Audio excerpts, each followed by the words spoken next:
sit down and facing the measure, please?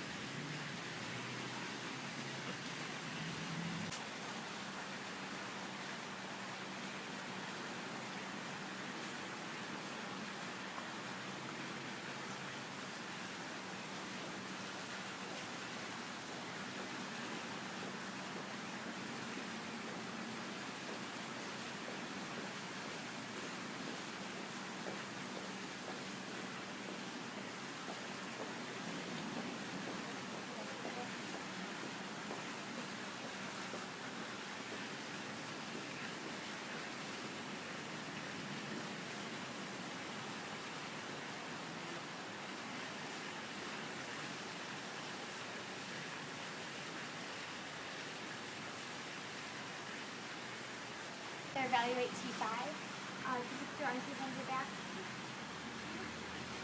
You can put them back in front of you. Right. Cross your arms across the chest. Thank you.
I'm going to further evaluate C4.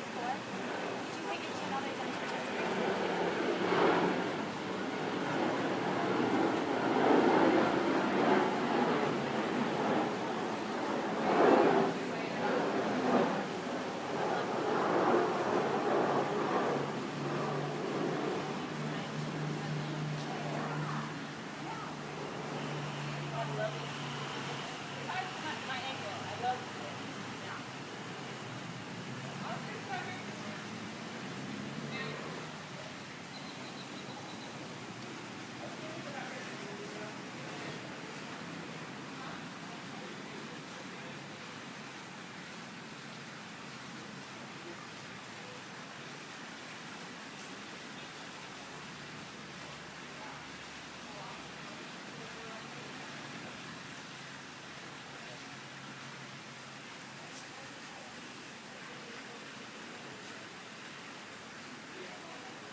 Further evaluate the left SI joint. Could you lay down, face down on the table, please? Is it okay if I lift up your shirt and tuck your pants a little bit?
after the journal scan, I further evaluated the left SI joint. I found an anterior glide restriction. The contact point was the sacral sulcus, and the vector was posterior to anterior.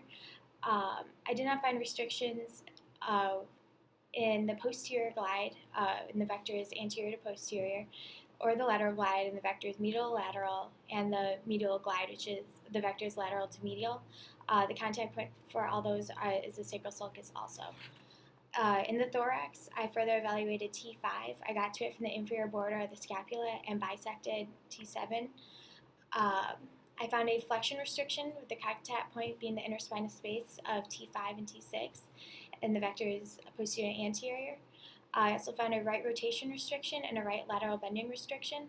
The contact point for both of those is the right lateral aspect of the spinous process, with the vectors being posterior to anterior and lateral to medial to test springy end field.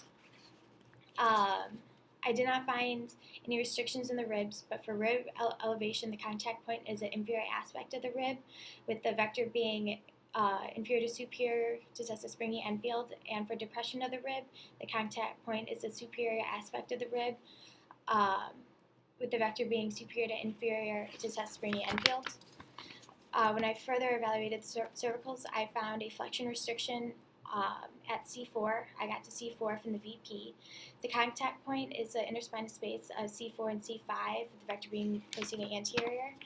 I did not find any restrictions in rotation or lateral bending either direction, but the contact point for both of those would be the lateral aspect of the spinous process, with the vectors being posterior to anterior and lateral to medial to test springy end field.